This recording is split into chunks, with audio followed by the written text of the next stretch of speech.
Esta es la historia de dos hermanos que buscan triunfar en la vida, sea como sea. Lo lograrán, ya te lo cuento.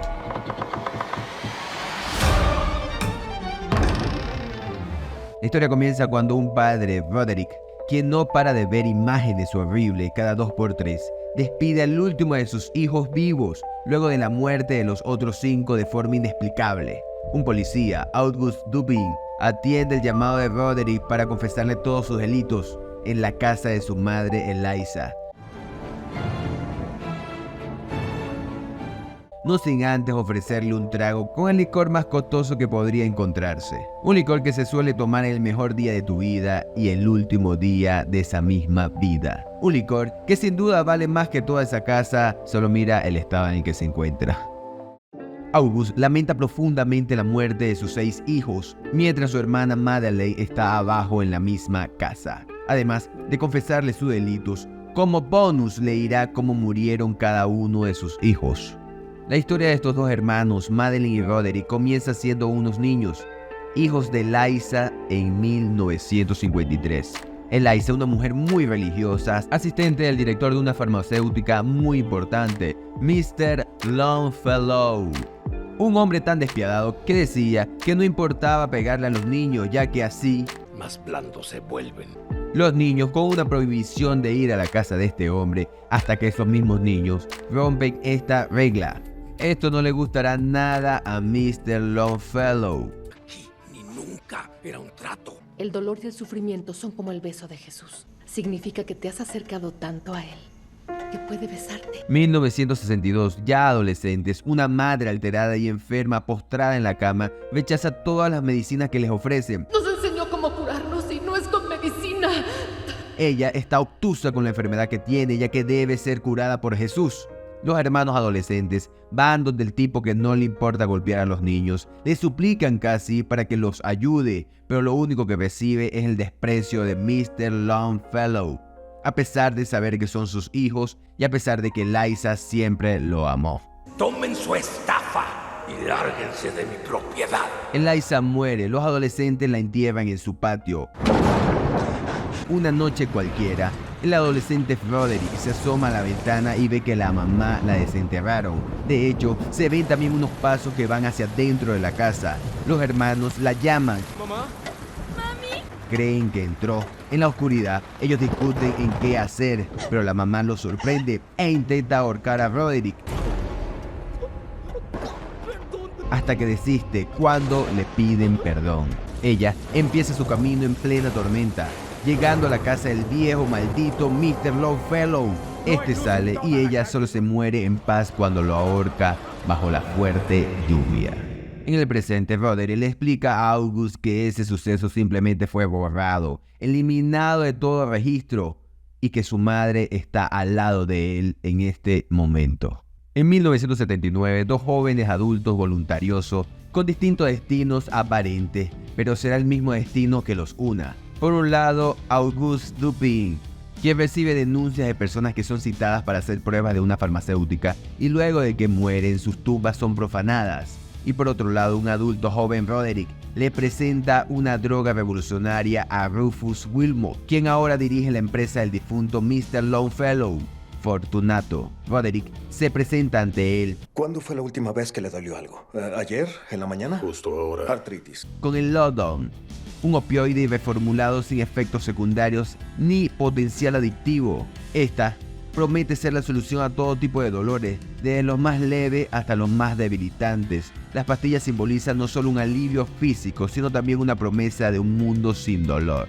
La venta funciona, pero no como Roderick pensaba. Rufus se aprovecha de la nobleza y los sueños de quitar el dolor de Roderick para inmediatamente comprobar lo efectivo de la pastilla. Para comprar la empresa donde trabaja Roderick, siendo ya dueña de la pastilla, quita dolores y recompensándolo solo con $500 y trabajar para Fortunato como lo hizo su madre.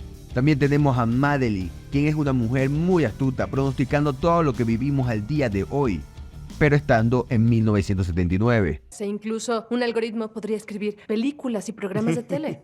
Quien impulsa a su hermano a no conformarse con la migaja que le ofrece Fortunato.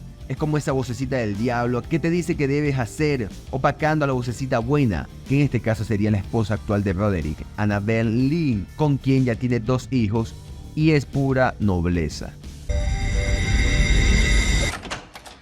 ¿Sí? Es así como se conocen Roderick y August por primera vez, en donde Roderick le confirma al joven policía que suplantaron su firma para una documentación que consiguió el mismísimo August, quien intenta acabar con Fortunato por todos los delitos con pacientes que vienen ocurriendo. Roderick le hace ver que no sabía nada de eso. Un desesperado Roderick le reclama a Rufus Wilbur. Rufus solo le hace ver que si pertenece a Fortunato, debe remar para un mismo lado, sin importar las consecuencias, y esa es la única manera para seguir con la farmacéutica. Señor, sí, señor.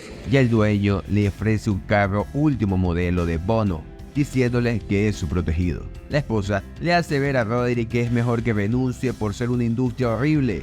La hermana le hace ver que ahora sí que sí debe traicionar a la empresa, engañando a Rufus para denunciarlo con August. Madeleine intenta venderle computadoras a Rufus para tener acceso a la documentación de la empresa y así denunciarlo, pero este hombre va 2 pasos adelante, o eso cree él. Le hace ver que saben su secreto, que son hijos de bastardos, saben el cuento completo, hasta que su madre mató al dueño de la empresa. Y pide que no vengan a manipularlo, haciéndole una contrapropuesta bastante indecente, humillándola de todas las maneras posibles. En ese momento, Madeleine, ella se tendría que tragar sus palabras, solo en ese momento. Y era una gran secretaria, daba el servicio completo siempre. Los hombres tienen que subir la escalera con la panza hacia la pared, pero las mujeres la suben con la espalda hacia la pared.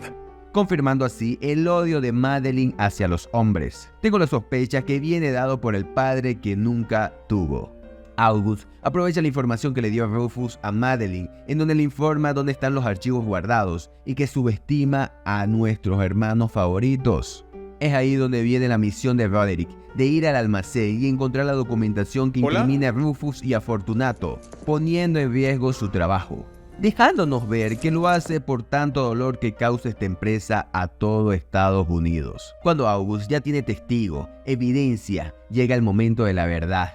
Roderick va a hacer la denuncia más importante de su vida, pero en su declaración simplemente niega todas las evidencias en contra de Fortunato. Afirma que sí firmó los documentos que autorizan pruebas en paciente.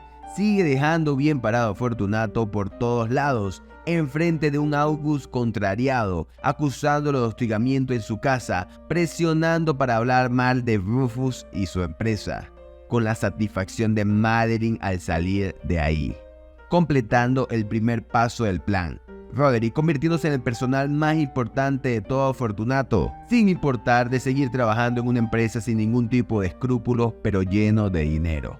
Annabelle no aguanta esa decisión de Roderick, no aguanta lo inescrupulosa de Madeleine y se va con sus hijos. En la celebración del fin de año de 1979, Madeleine seduce a Rufus, llevándolo a un lugar donde nadie lo pueda escuchar. Pero el tipo estaba demasiado rascado, terminando esposado contra una pared y recibiendo la charla de por qué está siendo sepultado vivo de parte de los hermanos Usher, explicando cómo Roderick se convertía en el director de la empresa al ser la persona más importante de Fortunato después de él. Sin ningún tipo de remordimiento lo sepultaron vivo, con un gorro de bufón, provocando que una campanita suene a lo largo del tiempo en ese lugar.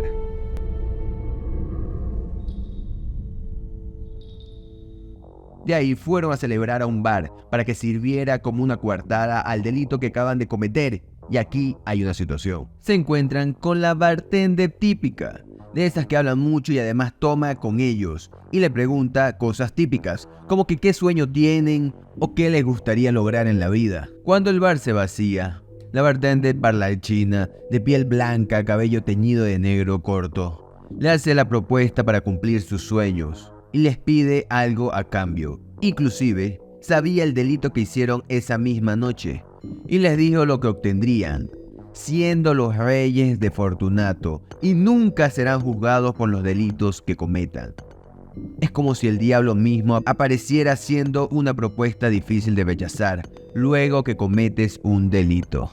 Esta mujer dice que no le va a cobrar nada a ellos directamente, que quien va a pagar será la siguiente generación de su familia, justo antes de que se muera Roderick. También le hace ver que ambos se tienen que morir al mismo tiempo. Madeleine acepta el trato sin dudarlo, de forma muy convencida. Roderick, a pesar de ya tener hijos, también lo acepta. Cierran el trato con el mismo trago que Roderick está tomando en compañía de Auguste en el presente, con un trago muy caro que se toma en el mejor día de tu vida o en el último. Cuando salen del bar ya no hay bar y ellos se quedan loquísimos. Esta es la historia que importa en la caída de la familia Usher, ya que a partir de ese día los hermanos Usher sentenciaron a toda su familia, casi como la película Destino Final, pero 1000 veces mejor hecha. Una familia llena de lujos y comodidades, como no. El magnate Roderick Usher, lleno de millones y de ganas de hacer hijos, reconoce a cada uno de ellos de distintas madres, tan pintorescos como si se tratara de la ONU. Una mezcla de géneros, etnias, culturas, sexualidades y visiones. Eso sí, con muchos tipos de vicios viene cargada esta familia, que si mezclas a todos los integrantes de esta familia en una misma licuadora, no sale uno bueno. Bueno, a excepción de la nieta Lorena. Y por otro lado, los continuos intentos fallidos del detective August, quien no solo odia a Fortunato, sino que busca que paguen por todos los miles de muertos que han provocado debido a la crisis de opioides, sin nunca encontrar culpables al dueño de esta empresa, Roderick Usher. Y tú, declara si te gustó o no esta serie en los comentarios, diciendo qué te pareció esta joya tan poco vista hasta ahora, dándole me gusta de paso. Pero es hora de la acción. Dentro de la familia Usher, discuten por encontrar el posible infiltrado que August declara que tiene dentro de la familia Usher, alertando a cada uno de los hijos, quienes se verán aún más entusiasmados en encontrarlo. Luego de que Roderick les promete un premio de 50 millones de encontrar quién es el infiltrado entre ellos. Cada uno de los hermanos dedicándose a diferentes actividades, y en orden cronológico de cada una de sus muertes te los presento y los despediremos. Además, porque como destino final es inevitable que cada uno de los Usher muera. Próspero, el menor de todos los hermanos, pero no menos inocente, ya que vive la vida loca. Sexo, alcohol, drogas, lo típico. Él quiere emprender su propio negocio, como cada uno de los hijos. Tiene el derecho de crear su propia empresa. El de este niño trata de una fiesta de rumbas exclusivas, pero recontra exclusivas, en donde claro, podrán hacer y deshacer de todas las maneras posibles, orgías básicamente.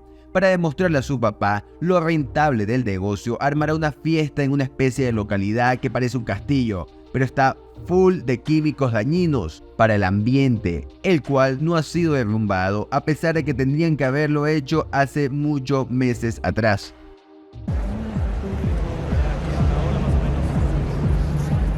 El negocio no solo será membresías, sino los videos que Próspero recopilará de la gente famosa en la mega rumba sexosa. Llega la noche de la fiesta, todos los invitados ya en lo suyo, enmascarados para darle un toque más exótico a la fiesta.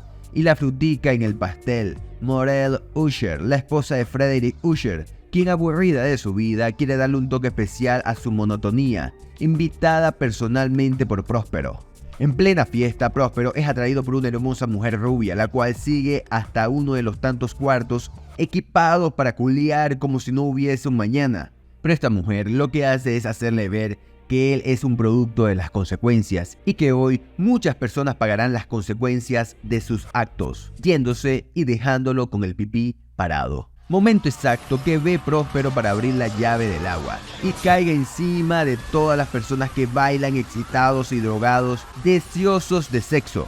Vaya sorpresa que cuando lo que cae no es agua, sino ácido almacenado por parte de Fortunato, acabando con todos menos Morel, quien sobrevive de milagro, completamente carbonizada.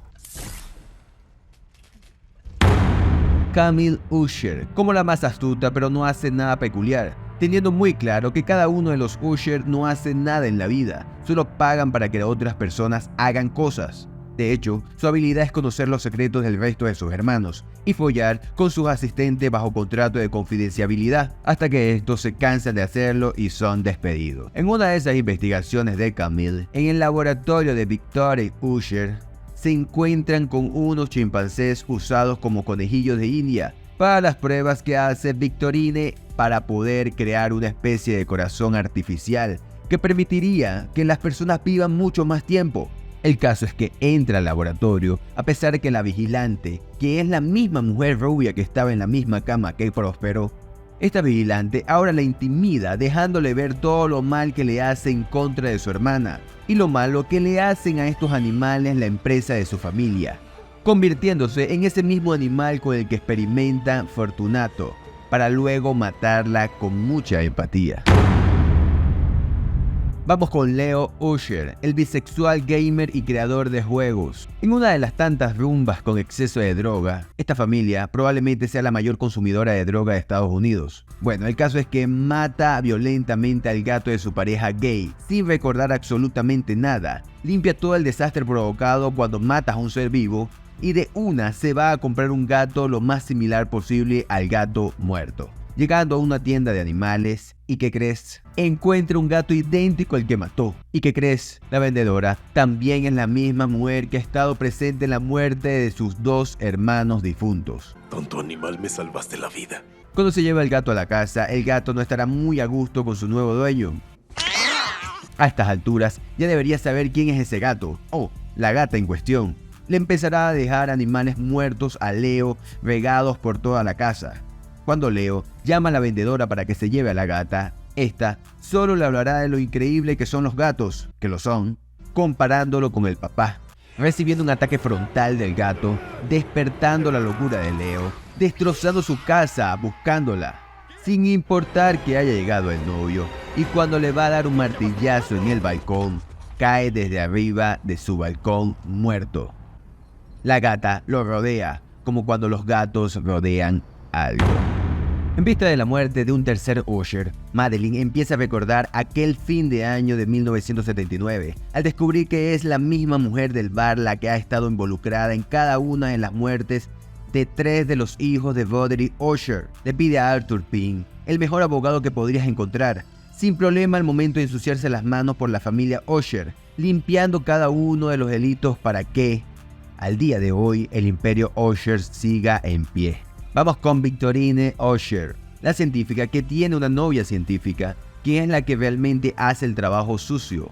En este caso, experimenta con orangutanes para darle vida con un corazón artificial, sin éxito todavía. Pero bajo la presión de su padre, Roderick, contrata a una mujer desesperada y con una muy baja autoestima para probar el corazón de inteligencia artificial con ella, haciéndole firmar el contrato sin importarle las consecuencias que pueda tener en esta mujer. ¿Y qué creen? Esta mujer es la muerte que viene buscando a la siguiente generación Usher.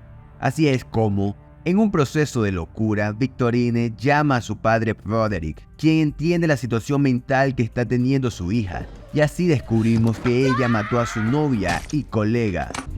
Yo solo le quería pegar a la puerta. Por negarse a experimentar con un humano, estando completamente agobiada por el sonido de un corazón de inteligencia artificial What the fuck is that noise?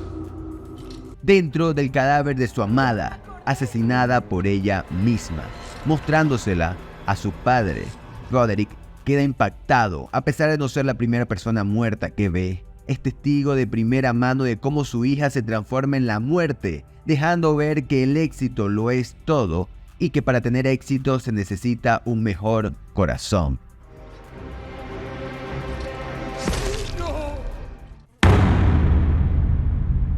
No te he hablado nada de Tamale Usher, y con ella fue que Roderick tuvo la visión más increíble de todas.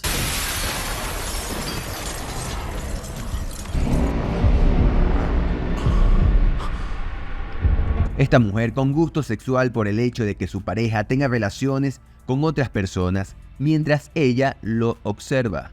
Además, usa la imagen y talento de su esposo para sacar adelante una empresa de mejoramiento de la salud y ejercicio. No puede dormir una vez que echa a su esposo de su vida, al negarse a seguir haciéndolo con otras personas, o que no le da el valor que se merece. Al mismo tiempo, Arthur encuentra imágenes de la muerte de esa mujer. Le hace ver a los hermanos Usher que ese bar de 1979 nunca existió, y esa mujer tampoco, pero aparecen muchas fotos con personas importantes de todas las épocas, en todas las circunstancias, a lo largo de la historia, casi que desde que se creó la primera foto en el mundo. Es como hacernos ver que muchas personas famosas del mundo han hecho lo mismo que los hermanos Usher, vender su éxito a cambio de algo valioso.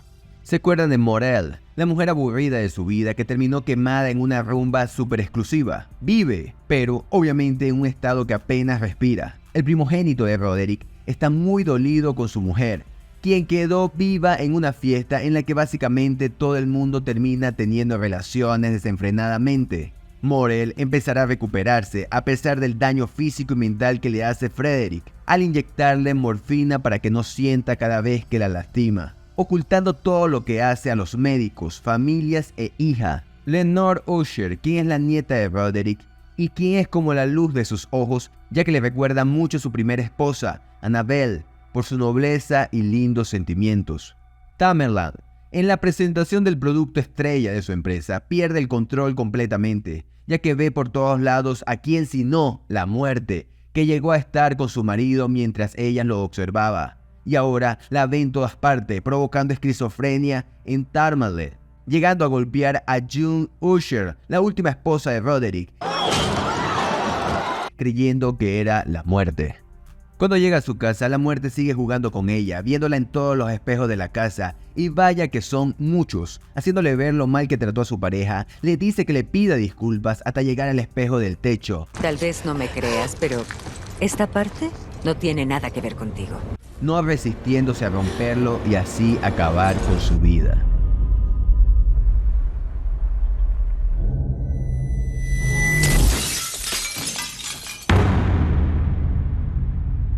Madeline, teniendo plena certeza de que la culpable de todo es la mujer que se encontraron en un bar en 1979, al verla y darse cuenta de que eso no fue un juego de niños, que eso que vivieron es verdad, ese contrato es una realidad, encontrándose frente a ella en la última renegociación del contrato, pero no se negocia un contrato que ya está por finalizar. Madeline no entenderá las palabras de la muerte en forma de poema. Ella preferirá entender lo que ella le convenga, queriendo quedarse como la dueña absoluta de Fortunato, debido a la demencia que empieza a sufrir Roderick, quien fue diagnosticado con la misma enfermedad que su madre. Frederick no parará de seguir castigando a su esposa de la peor manera posible, esta vez usando pinzas en sus dientes, cual odontólogo, y más morfina. Él deberá estar presente en la demolición de la locación maldita donde se realizó la rumba del difunto Próspero. Ahí está Frederick, el último hijo Usher, más viciado que nunca de la cocaína, siendo su único refugio para combatir el engaño de su esposa. La muerte del último hermano fue una venganza de la muerte hacia él. Luego de que usara las pinzas en contra de la indefensa Morel, no hay infiel que se merezca semejante castigo, sugestionándolo a que consumiera más de lo normal y así quedar paralizado cuando se produce la explosión del castillo maldito, que tenía que explotar hace mucho. Pero qué mejor momento que este, donde la muerte puede cobrar una víctima más del acuerdo que acordó hace muchos años atrás. Leonor, siendo la salvadora de su madre, al mostrar al mundo todo lo que su padre Frederick le hacía a su madre y así salvarla de los Usher. June Usher, la actual esposa de Roderick, quiere dejar la droga que le permite no tener dolor, suplicándole a Roderick. Este simplemente lo que hace es hacerle ver lo estúpida de esa decisión, ya que afectará la imagen de la empresa. Además, de forma cruda, le explica lo dolorosa que será la abstinencia por 3 largos años, haciendo una comparación de un pez que está fuera del agua, sin poder morir. Una escena que determina el fin de la última relación de Roderick y lo mortíferos que son los opioides y la horrible persona que se convirtió el cabeza de la familia Usher. A lifetime with you. Easy. Quien además le quitó los 2 hijos a Annabelle, su primera esposa, luego de hacerlos pasar hambre, quitándoselos una vez era rico. Un devastado Roderick enfrente de la pared donde se encuentran los huesos del moribundo Rufus, sin reaccionar a la muerte de Frederick. Una vez Madeline se lo dice, ella le hace ver a Roderick que solo hay una posibilidad para cortar lo que está pasando, y es su muerte. Pero no una muerte cualquiera, la muerte con las propias pastillas creadas en Fortunato, 80 pastillas de su propio producto, pasadas con alcohol, mientras ella le dice que es un rey y lo está salvando a todos. Él obedece sin chistar. Roderick muere, pareciera, pero no. Lo resucita la propia muerte para castigarlo con la cifra de todas las muertes que ha provocado durante décadas, siendo incontables, presenciando así la muerte de sus 6 hijos y aún más dolorosa la de su nieta. Un obediente Arthur Pym hace lo que le piden, acabar con esta mujer que viene afectando a la familia Usher, matándola, o eso cree él. Wow, that was amazing. Hasta que la misma muerte le hace una propuesta difícil de rechazar, sirviendo un trago muy costoso para el mejor día de tu vida y el último. Le ofrece a Pym una oferta para que no termine en la cárcel por todo lo que ha hecho hasta ahora. Le pregunta qué le ofrece a cambio. Pym dice que prefiere arriesgarse y rechaza la oferta. La muerte agradece esa honestidad. Es como sentir placer por alguien que no está dispuesto a vender el alma o su familia a cambio de algo. Lenore acompaña a Roderick a dormir. Le pide que deje la empresa, que hizo cosas malas, que la familia ha hecho cosas malas. Cuando Lenore llega a su cuarto, se encuentra con la muerte sentada en su cama. Esta la invita a sentarse con ella. Lenore, quien no muestra ningún tipo de miedo cuando se presenta ante ella. La muerte le cuenta lo que le pasará a la mamá, que saldrá adelante a pesar de todo lo que pasó, con una gran fortuna heredada por Fortunato, pero donando el dinero, salvando muchas vidas, creando una fundación en contra de la violencia doméstica, salvando a más de 3 millones de personas. Le hace ver que la decisión de salvar a su madre salvó a muchas vidas. Casi con lágrimas en los ojos, la pone a dormir sin ningún tipo de dolor, pero sí una razón: tenía sangre Usher. No va a quedar vivo ningún Usher. Roderick, devastado por la muerte de su nieta, va al edificio de Fortunato. En una oficina le explica a cada uno de los Usher muertos que ya no hay dolor en el mundo, que a los humanos les duele algo y de inmediato lloran, como haciendo ver que él no es el culpable de las muertes, que el culpable son los propios humanos, siempre quieren más. Pero la muerte le responde de una forma muy clara, que ha sido la persona que más ha matado personas de todas con las que ha pactado, mostrándole una montaña de cadáveres y le pide que llame a August Dupin y se encuentre con él. Antes de que llegara August, los hermanos tienen una conversación final, muy franca, especialmente de Madeleine, haciéndole ver que lograron lo que querían en la vida, echándole la culpa a los humanos de lo que compran, y de paso exigen grandes cosas por $5, quejándose y despotricando de todo, que en esencia es la queja hacia las personas, los culpables de todo y que nada cambie, gastando lo poco que ganan en porquería, pero al mismo tiempo exigen ropa que es fabricada por gente que está en esclavitud, la gente y el consumismo sin control. Ella se pregunta, And we're the problem. la gente inventó personas como ellos contra el mundo, y con una fuerza incontenible toma un trago y muere, luego de ser envenenada por Roderick, pidiéndole perdón y clavándole una daga en el estómago, reconociendo que es una reina, una diosa, la maldita Madeleine Usher. No puedes aliviar el dolor, no hay nada que alivie el dolor. Si se coloca eso en una botella, se vendería igual. Mientras Roderick dice esas últimas palabras frente a August, la hermana se levanta de la muerte, y mientras ahorca al hermano, la casa se derrumba ante los ojos del policía August, quien escapa como puede y ve a una mujer, a un cuervo, a la muerte encima de los escombros de esa moribunda casa. August da por cerrado el caso, yendo a su casa. La empresa se acabó. Juno, con lo que heredó, lo dio para una fundación para ayudar a los adictos. El abogado Pym fue arrestado, declarándose culpable, siendo el único condenado por los delitos de Fortunato. August no entregó la confesión de Roderick Usher, dejando la grabación en la tumba de Roderick. La muerte haciendo una ofrenda personalizada en cada una de las tumbas de los Usher, mientras recita un poema de quién más, del señor Edgar Allan Poe.